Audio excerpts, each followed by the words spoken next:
A paz do Senhor, meus irmãos, estamos retornando aí para estudarmos a última lição da quinta matéria, parábola. Estamos aqui na congregação de Santa Paula, setor 4, nosso pastor João Pinheiro. Damos as boas-vindas aos irmãos. Convidamos você, com a sua Bíblia na mão, seu caderninho de anotação, a participar desse estudo da Palavra de Deus. Queremos lembrar que você pode parar o vídeo, fazer a leitura da Bíblia, depois retornar. E também quero lembrar aos irmãos que estamos encaminhando as suas atividades, as suas tarefas. Estamos lendo, irmãos, e de acordo aí com o tempo disponível, a gente vai respondendo aos irmãos. E nos perdoem aí se estamos demorando para isso, mas tem sido bastante corrido.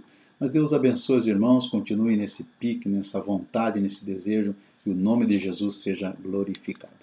Então vamos estudar esta quinta matéria, quinta lição, parábolas.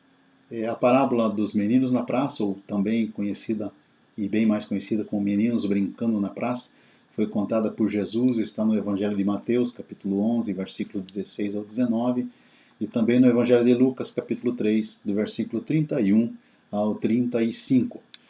Nós temos aí a descrição colocada na tela aí de Mateus, capítulo 11, versículo 16 ao 19. Eu convido você, meu irmão, para fazer a leitura e a gente vai prosseguindo.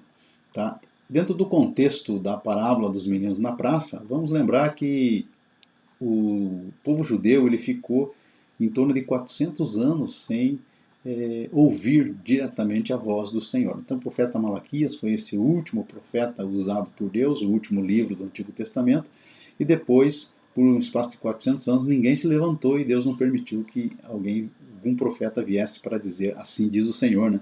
Então, após esse período, surgiu aí João Batista no deserto, filho de Zacarias e Isabel. João Batista tinha algumas peculiaridades, né? Se alimentava de gafanhotos, se alimentava de mel, o seu vestuário era muito simples, né? Uma pele de animal, uma corda amarrada na cinta, mas ele veio pregando, abrindo caminho para a chegada do Messias e pregava sobre o arrependimento e muitas vezes com palavras muito duras. Lá no capítulo 3 de Mateus, nós vemos a famosa frase de João Batista, né? Raça de víboras. Por esse modo peculiar de João Batista viver, ele era considerado antissocial. Inclusive os líderes religiosos dos judeus acusavam ele de estar endemoniado. Então veja como era o conceito que João Batista tinha para a liderança. Mas veja bem, no início da sua mensagem o povo chegou, o povo gostou, talvez fosse uma novidade para eles, muitos anos sem Deus falar com o povo, sem ter um profeta, agora chega alguém ministrando a palavra de Deus de uma forma um tanto quanto rude, mas entregando a mensagem do Senhor na unção do Espírito de Deus. Mas depois, com o tempo, eles passaram também a rejeitar o que João Batista estava ensinando por causa da sua liderança. Veja como a liderança ela acaba trazendo exemplos para os seus liderados e acaba conduzindo os seus liderados até para situações de rejeição a Deus e a palavra da verdade. Então é muito importante você estar vendo na sua liderança qual é o exemplo que os seus líderes estão dando para você, amado irmão e irmã que está nos acompanhando. Por outro lado, Jesus tinha um comportamento diferente de João Batista. Jesus ia em casamentos, participava de celebrações, festas, jantares. Ele era muito mais social, né? E isso acabou incomodando também a liderança. Não teve jeito, né?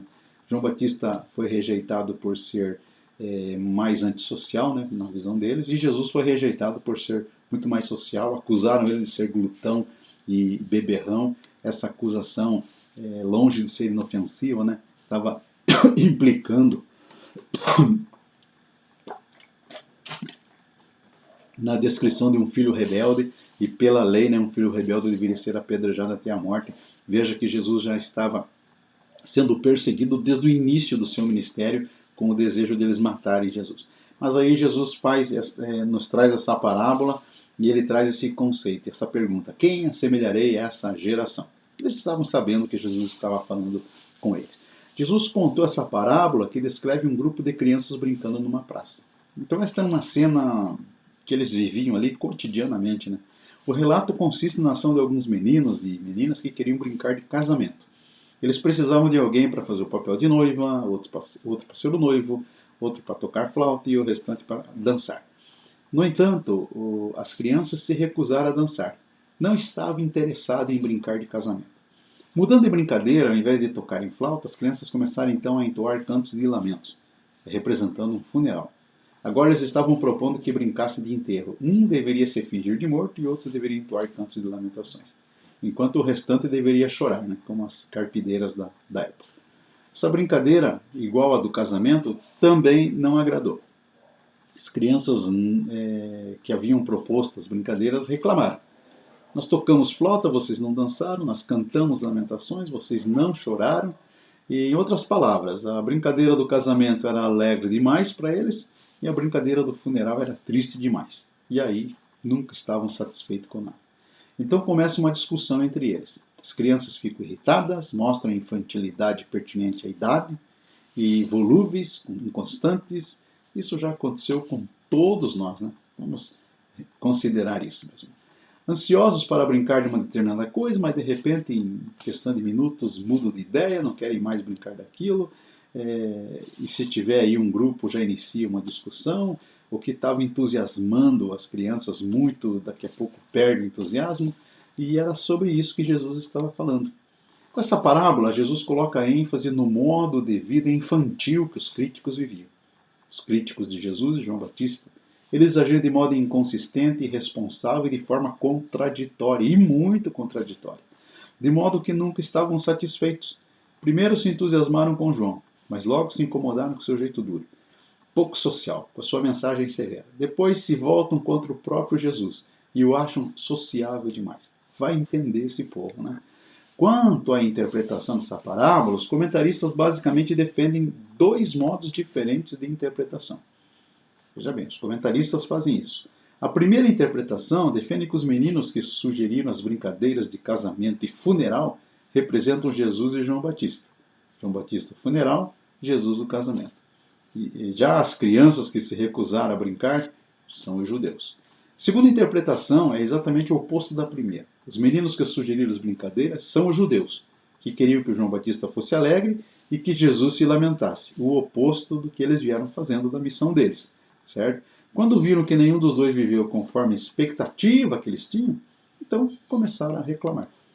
Entre as duas interpretações, a segunda parece ser a mais coerente, considerando a construção do texto. Estabelece uma ligação entre os homens da presente geração, com o grupo de crianças que fazia recriminações, ou seja, os judeus estavam descontentes com João Batista e estavam descontentes com Jesus, porque um fazia de uma maneira e outro fazia de outra maneira completamente oposta, tal como as crianças estavam insatisfeitas com os seus companheiros. Além de organizar em ordem cronológica as queixas aplicadas a João Batista e Jesus, isto é, João era recluso em seu estilo de vida, foi acusado de estar possuído por demônios, enquanto Jesus, se mostrando muito mais participativo na sociedade, foi acusado de ser glutão e beberrão, digno de ser punido pela lei. Então, particularmente, eu não sou favorável a nenhuma dessas interpretações que divide a criança em dois grupos. Eu penso que, ao fazermos isso, estamos tirando o foco principal da mensagem de Jesus, que era simplesmente apontar as características das crianças quando estão brincando. Então Jesus não estava querendo identificar cada grupo com um elemento da parábola, mas ele estava demonstrando que, tal como as crianças agem em suas brincadeiras diárias, assim muitos estavam se comportando, agindo de maneira contraditória, infantil e volátil. Jesus finaliza a parábola dizendo: mas a sabedoria é justificada por suas obras. Então você vê no Evangelho de Lucas a frase: mas a sabedoria é justificada por todos os seus filhos. Embora exista essa diferença na construção da frase, algumas traduções falam isso, outras não, ela não altera o sentido principal da mensagem transmitida. A sabedoria citada aqui se refere à sabedoria de Deus, ou seja, a expressão usada por Mateus enfatiza que as obras realizadas por Jesus são provas da sabedoria de Deus. Então, enquanto o Evangelho de Lucas enfatiza a condição de que os filhos de Deus são testemunhas vivas da sua sabedoria, João Batista e Jesus tinham cada um uma missão distinta a cumprir. E muitas pessoas viram neles a sabedoria de Deus revelada. De maneira que os filhos da sabedoria são todos aqueles que foram sábios o suficiente para receber sinceramente a mensagem anunciada por João Batista e depois pelo próprio Cristo. Isso nos remete também a uma condição de saber que na casa de Deus cada um tem uma missão a cumprir. E também temos na casa do Senhor hoje aquele que prega como João Batista, quer dizer, tenta chegar perto de João Batista, e aquele que prega num sentido mais social, mais assim agradável. E João Batista traz palavras às vezes mais rude, mais vai direto na fonte, né, como se diz. Então, hoje nós temos também esse tipo de pregadores na igreja. E nós devemos entender que tanto um como o outro é usado por Deus na missão que Deus colocou para que ela seja cumprida. Então, a lição da parábola dos meninos na praça, que podemos aplicar em nossas vidas, embora essa parábola tenha um significado bem específico dentro do seu contexto, podemos tirar uma aplicação muito importante que serve para todos nós. Vamos a ela? Então, veja aí, existe uma diferença, atenção, entre inocência e infantilidade. Então, o que Jesus nos ensina? Ele ensina uma mensagem muito clara em seu ministério de que precisamos ser como criança, dando ênfase na questão da inocência. Porém, há uma diferença muito grande entre ser como criança e ser infantil. Enquanto a primeira condição, ser criança, é elogiada pelo mestre por causa da inocência, por causa da simplicidade, a segunda é condenada explicitamente por causa da birra, por causa da infantilidade, né? Fazer coisas que não têm nexo de ser feito. Sobre esse aspecto, podemos refletir em nossas próprias vidas. Qual o tipo de conduta que estamos tendo? Será que estamos agindo de maneira infantil, imatura, volátil, com as questões do reino de Deus? Ah, não vou fazer isso aí porque o pastor me xingou. Não vou fazer aquilo lá porque a irmã não me gosta. Não. Então, de que maneira estamos agindo para fazer a obra do Senhor? Tá aí, meus queridos irmãos. Eu creio que dá para se aprofundar muito mais no assunto desta parábola. E eu creio que o Espírito Santo de Deus vai agindo na sua vida e você vai ter esse desejo, vai buscar mais a fundo ainda. Há muita coisa boa para ser estudada nas parábolas. Como o nosso escopo ele é reduzido, nós não podemos ir mais além também, para até não cansarmos os irmãos. Mas o Espírito de Deus há de trabalhar nos nossos corações, e já citei aqui o site Estilo e Adoração para você entrar lá e meditar muito mais profundamente nos assuntos quando se refere à parábola.